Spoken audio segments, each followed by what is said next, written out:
मैं आग्रह करना चाहूँगा, संजय जी से आग्रह करना चाहूँगा कि कर्नल मनमोहन ठाकुर को सम्मानित करेंगे। सर की विशेषता है कि समाज सेवी भी रहे हैं और कर्नल साहब कारगिल की लड़ाई में अपना इनका महत्वपूर्ण योगदान रहा है। यह पूरे राष्ट्रीय स्तर पर सर की अपनी पहचान है।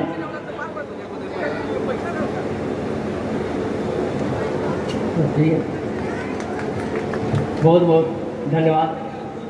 अब मैं संजय जी से आग्रह करूंगा कि एसएचओ सर वीरेंद्र सर का वजीराबाद के जो एसएचओ हैं उनका पुष्पगुच्छ देकर और अंग वस्त्र देकर सम्मानित करेंगे।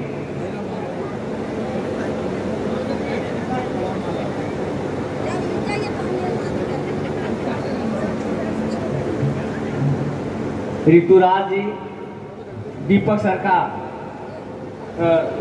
सम्मानित करेंगे। दीपक सर अंग वस्त्र देकर। भाई श्री संजीव जी, आशीष जी, यहाँ उपस्थित हमारे कर्नल ठाकुर साहब, हमारे छोटे भाई दीपक जी, हमारे प्रमोद जी, हमारे मित्र राकेश जी, यहाँ उपस्थित गौतम बुद्ध ग्रामीण विकास संस्थान के कर्ता धर्ता निदेशक श्री विलास कुमार जी, आदरणीय श्री ऋतुराज जी, यहाँ उपस्थित हमारे सभी प्रेस और मीडिया के बंधुगण, हमारे सभी विद्यार्थीगण, हमारे सभी गणमान्य अतिथिगण। निश्चित रूप से सबसे पहले तो मैं धन्यवाद दूंगा विलास जी को और अपने सभी साथियों को कि उन्होंने मुझे पटना और लखनऊ से यहाँ पर बुलाया और आपके सामने रूबरू होने का मौका दिया। मित्रों, बहुत पुरानी एक हम लोग की रास्ते की लड़ाई है, संघर्ष की लड़ाई है। 2006 के अंत में इसी नई दिल्ली की भूमि से मैंने तैयारी की शुरुआत की थी। उस तैयारी में हमारे सभी साथियों ने हमारा सहयोग किया। एक यज्ञ हम लोग कर रहे थे और सभी के सहयोग से मुझे सफलता मिली, इसलिए दिल्ली से मेरा विशेष स्नेह है। मैं धन्यवाद दूंगा दिल्ली की धरती को जिन्होंने मुझे जन्म दिया, जन्म तो नहीं दिया लेकिन मुझे सफल बनाया।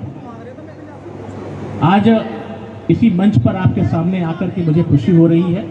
यहाँ बहुत सारे विद्यार्थी हमारे बैठे हुए हैं, इसलिए हम लोग सिर्फ अब आज तैयारी और यूपीएससी और सिविल सेवाओं में कैसे हम सफल हों इस पर हम लोग चर्चा करेंगे। आप सब लोग जानते हैं कि एक कहावत है कि मरे को जिंदा नहीं किया जा सकता, इसके अलावा दुनिया में कोई भी कार्य असंभव नहीं होता। माँ के गर्भ से जब आपने जन्म लिया तब से लेकर के अभी तक की जो आपकी तैयारी है वह निश्चित रूप से आपको सफल बनाएगी। हो सकता है कि हमारा जन्म ऐसे स्थान पर हुआ हो जहाँ पर अच्छे विद्यालय नहीं रहे हों, हमारे टीचर्स बहुत योग्य नहीं रहे हों, हो सकता है हमारे क्लास 10th में 12th में ग्रेजुएशन में अच्छे मार्क्स नहीं आए हों, लेकिन उसके बाद भी हमारा लक्ष्य होना चाहिए कि हम सिविल सेवाओं में सफल हों। कारण यह है कि जो पूरे पढ़ाई की प्रक्रिया है वो एक पैराबोला जैसी होती है।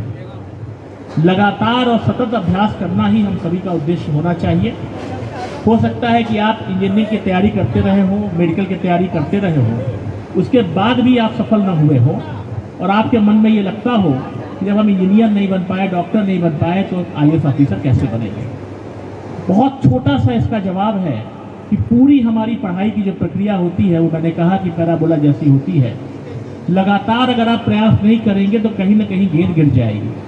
हो सकता है कि जब आपका सिलेक्शन नहीं हुआ हो उस समय आपका मित्र ज़्यादा अच्छे ढंग से पढ़ता रहा हो, लेकिन अब जब आपकी सफलता आपको काफ़ी कुछ सिखा दी है तो अब ये आपका दायित्व बन जाता है कि आप पूरे तन्मयता के साथ पढ़ाई करें। मेरा मानना है कि सिविल सेवाओं में सफल होने के लिए सकारात्मक मोटिवेशन, पॉजिटिव मोटिवेशन की आवश्यकता जो होती है उससे ज़्यादा महत्व होता है नकारात्मक प्रेरणा की, नेगेटिव मोटिवेशन की।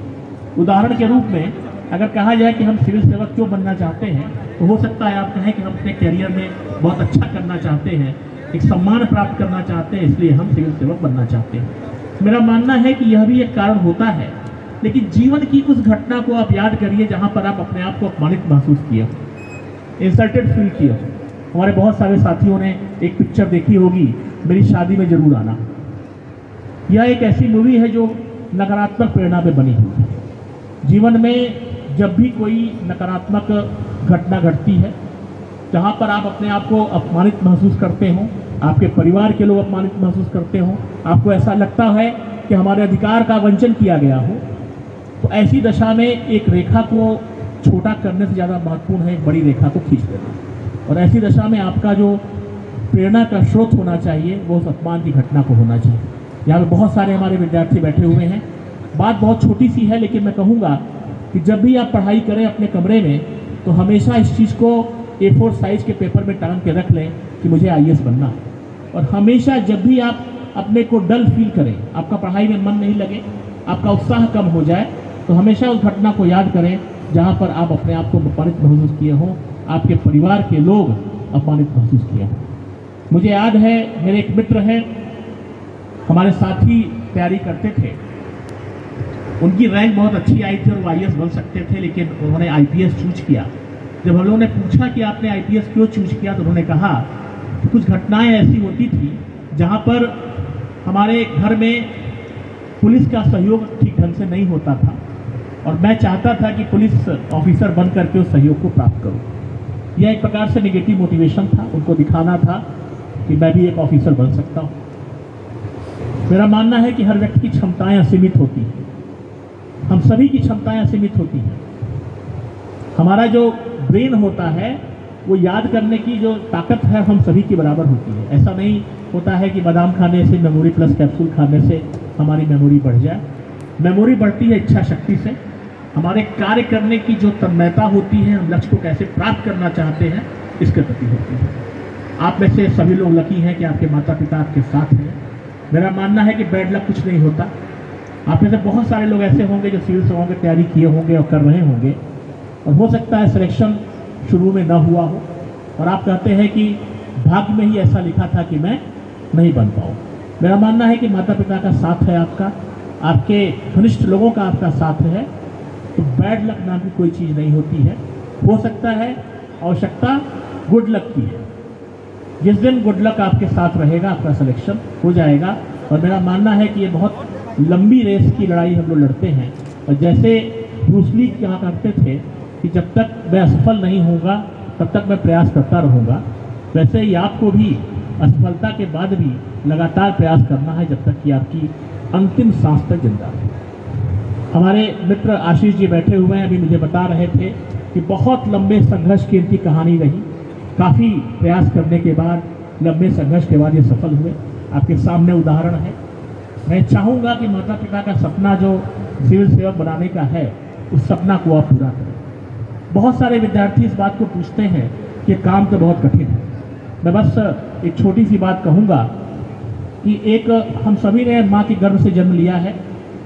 एक माँ को 5 साल तक अपने बच्चे को पालने में जितना संघर्ष करना पड़ता है, जितनी रातें खराब करनी पड़ती हैं, उससे आधा से भी कम मेहनत में, उससे आधे से भी कम मेहनत अगर आप कर लें तो आप IAS टॉपर बन जाइएगा। हर एक घर में IAS का उदाहरण है, हर एक घर में IAS का उदाहरण है। और आप में से बहुत सारे विद्यार्थी यहाँ बैठे हुए हैं। आप खुद सोचिए कि आप में से पढ़ाई के लिए आप में से कितने लोगों ने रेस्टलेस नाइट्स किया, रात में कितनी रातों को आपने बर्बाद किया अपनी पढ़ाई में। शायद 1, 2, 3, 4 होगा। हो सकता है ग्रेजुएशन की पढ़ाई के समय, क्योंकि दिन साल भर हम लोग पढ़ते नहीं थे, इसलिए लास्ट के दिन रात भर पढ़ते थे। ऐसा हो सकता है 2-4 दिन ऐसा किए हो। लेकिन एक माता को अपनी आज जाइएगा और अपनी माँ से पूछिएगा, शायद माँ आपको डांट भी दे क्यों फालतू का सवाल आप पूछ रहे हो, लेकिन पूछिएगा जरूर आज यहाँ से जाइएगा कि आपने कितनी रातें हमारे लिए खराब की। और आप देखेंगे माँ कहेंगी बेटा मैं तो सो ही नहीं पाई थी ठीक से, और उसके बाद सुबह उठ करके काम भी घर का करना पड़ता था।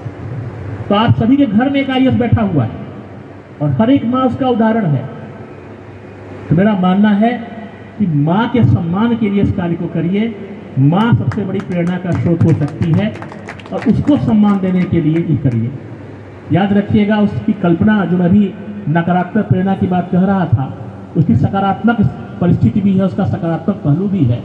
कल्पना कीजिए उस दिन को जब रिजल्ट आपका आएगा और आप इंटरनेट के माध्यम से, टीवी के माध्यम से आपको मालूम चलेगा कि आप बहुत अच्छी जगह सेलेक्ट हो जाते हैं, तो जो खुशी के आंसू आपकी माँ की आंखों में होंगे, that will be the biggest gift जो अपनी माँ को आप दे सकते हैं।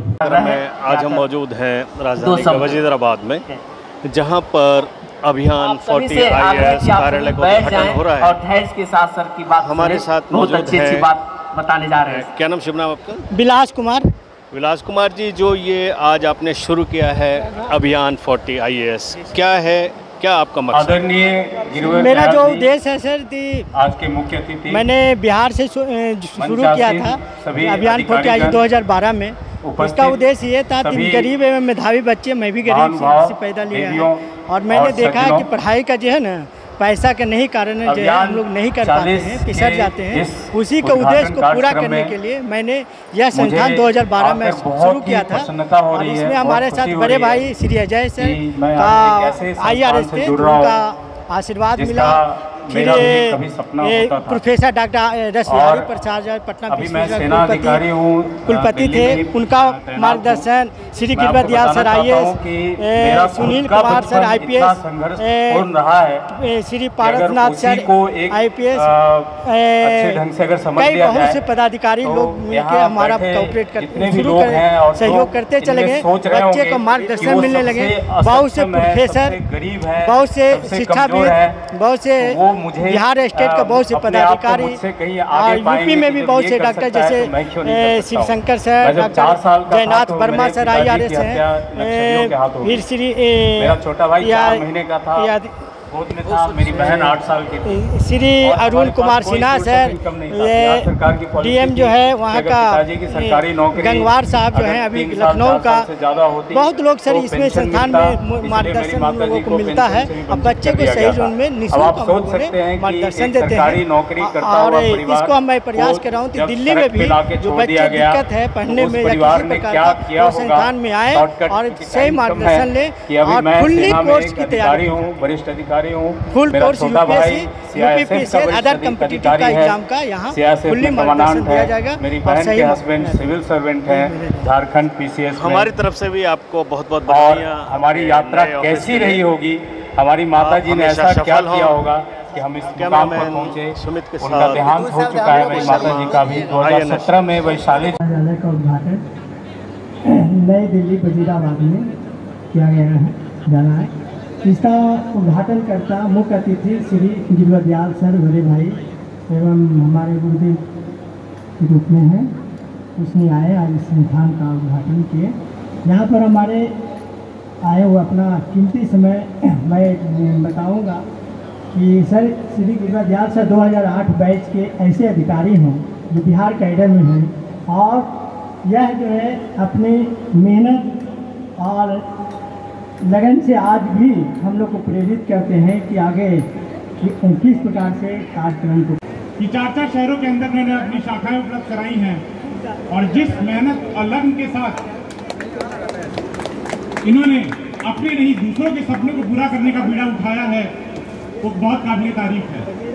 वाले के बाल बच्चा तो आगे पैसा देकर निकल जाते हैं, गरीब के बच्चा अटक जाते हैं, और दूसरी बात उनको पास पैसा नहीं होता है देने के लिए, मैंने भविष्यवाणी अति हो जाते हैं कि गरीब बच्चों नहीं को पढ़ पाते में पढ़ा करके मैं बिया उठाए 2012 से, मतलब पटना से शुरुआत किए, उसके बाद दिल्ली पहुंच गए। हम लोग थोड़ा सपोर्ट किए कि कीजिए, हम लोग साथ देंगे, ये मतलब तो कहीं न कहीं जितना मतलब गरीब के बच्चे हैं निःशुल्क मतलब काम को शुरू चला रहे हैं। आज का जो अभियान 40 IAS है, उन बच्चों के लिए जो समाज में अत्यंत पिछड़े वर्ग से, श्रीनगर में गरीबी से, सैनिकों को मैंने तैयार किया था, जब आर्टिकल 370 वो IAS का सपना पूरा नहीं कर पाता, क्योंकि बड़े बड़े फीस देकर बड़ी बड़ी संस्थाएं बच्चों को अपनी एडमिशन कराता है, लेकिन अभियान 40 IAS जो संस्था है कमी की वजह से हमारे मित्र विलास कुमार जी द्वारा संचालित है, उनका एक सोच है कि गरीब से गरीब का बच्चा भी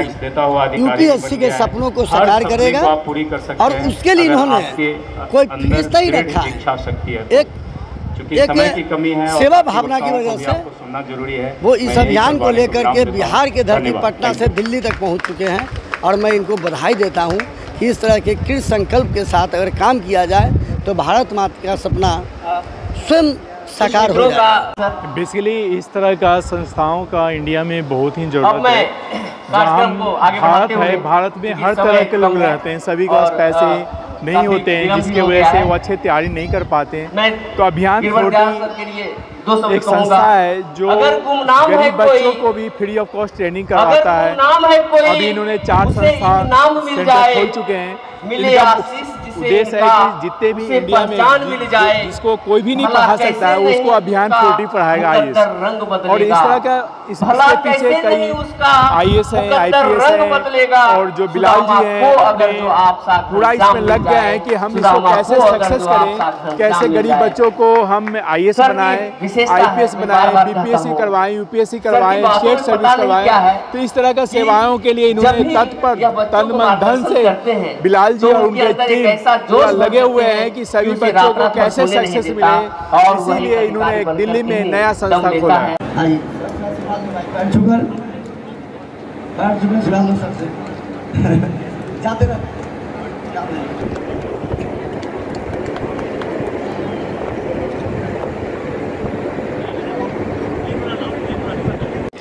ये गौतम बुद्धा ग्रामीण विकास फाउंडेशन है जो कि अभियान 40 IAS करके ये वैसे लोग जो बेचारे पैसे के अभाव में देश का जो भारत का सबसे प्रतिष्ठित प्रतियोगिता है UPSC उसमें ना रह जाए, उसकी ज़िंदगी में गलानी ना रहे तो मेरे पास पैसा नहीं था, मैं UPSC नहीं किया, तो उसको लिए उन बच्चों के लिए ये अभियान 40 करके IAS का तैयारी करवाते हैं, जो कि सिर्फ मेंबरशिप संस्था का मेंबरशिप लेके ये तैयारी करते हैं। जहां आप देख रहे हैं देश में लगभग 2 लाख 3 लाख 4 लाख तक ले रहे हैं तैयारी के लिए। तो ये सिर्फ मेंबरशिप संस्था का लेने पर आपको ये कोचिंग सेंटर यहाँ फ्री में आप अति गाइडलाइन ले सकते हैं।